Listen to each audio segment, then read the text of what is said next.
Manishankar Iyer of the Congress at it again. In a purported video of an event, Congress veteran kicked up a political row by saying that Chinese allegedly invaded India in October 1962. Later, Iyer issued an unreversed apology for his using the term alleged. However, Congress General Secretary Jairam Ramesh, while defending his fellow congressman by attributing his mistake to age, himself stumbled into this controversy. Ramesh incorrectly stated that 40 Indian soldiers were martyred in 2020's Ladakh standoff, whereas the official data confirms that there were 20 casualties.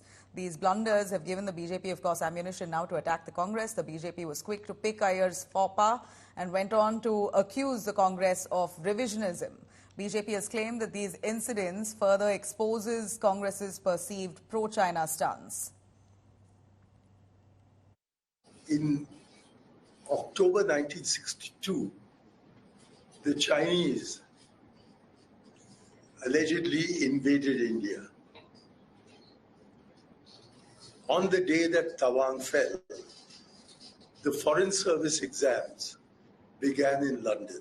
So after I had passed the Foreign Service exam, I was not getting any kind of admission letter. I got a telegram saying, "Regret to inform you that you have been rejected from all services." And so the Intelligence Bureau, they read these newspapers and came to the conclusion that as I was a communist, and as some people said that I had raised money for the Chinese, I wasn't able to raise money to eat my dinner. How was I going to raise it for the Chinese?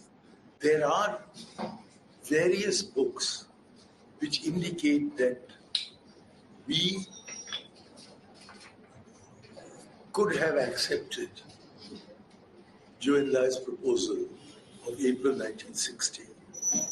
We could have perhaps avoided war by backing up our forward policy with adequate military strength to be able to open those forward posts. And you will recall that Nehru had said that I ordered the Indian Army to throw out the Chinese from the Thangla Ridge.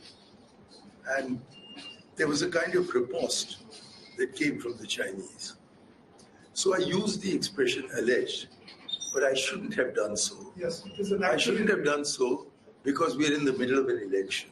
देखिए ये बयान इनके personal नहीं होते, कांग्रेस की सोच होती है।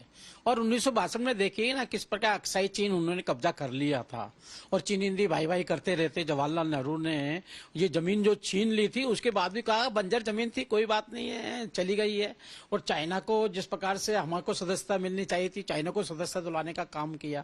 आज भी राजीव फाउंडेशन में 1,30,00,000 रुपए अभी भी अनुदान आया है। तो चाइना के साथ में, पाकिस्तान के साथ में ये मित्रता वाला ये खेल खेलते हैं, इसको देश को कीमत चुकानी पड़ती है। और सभी लोग कहीं ना कहीं पाकिस्तान के साथ बैठकर चाइना के साथ षड्यंत्र रखते हैं कि प्रधानमंत्री को किस प्रकार से हटाया जाना चाहिए। कांग्रेस पार्टी की स्थिति यह है कि इस तरह के फ्रीलांसर्स के जरिए वो देश में कंफ्यूजन और देश के संविधान पर कभी हमला कराएंगे, कभी देश के लोकतंत्र पे जो है वो सवालिया निशान खड़ा करने की कोशिश करेंगे, देश के सुरक्षा और सुरक्षा बलों पर जो है वो सवाल खड़ा करने की कोशिश करेंगे और देश को पूरी दुनिया में बदनाम करने की कोशिश करेंगे। ये कोई अचानक नहीं होता। इनकी दिक्कत यह है कि एक जो है चोर से कहेंगे चोरी करो, बाद में जब फंस जाएंगे तो कहेंगे जागते रहो, और जागते ही रहो नहीं कहेंगे, बाद में करेंगे चोरी और सीधा चोरी, दोनों चीज दिखाई पड़ेगी इनकी। All right, let me cut across to Piyush Mishra joining us for more on that. Piyush, give us more on Jairam Ramesh and the Congress veteran Manishankar Iyer making comments which has really resulted in embarrassment for the Congress party. Tell us more on this case.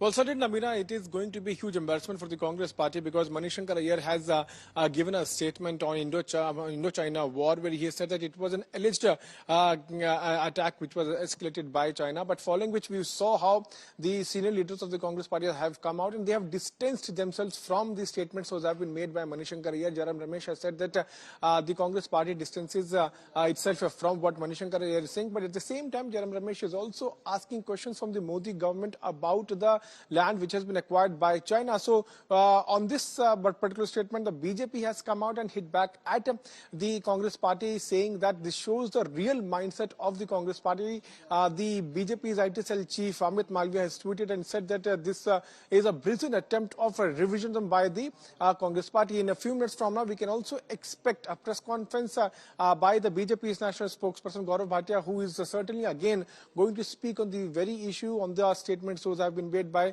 Manishankar Aiyar. Only 2 days are left, Nabila, for the last phase of campaigning, and we can expect BJP to certainly escalate its attack on the Congress party on the statements those have been made by Manishankar Aiyar.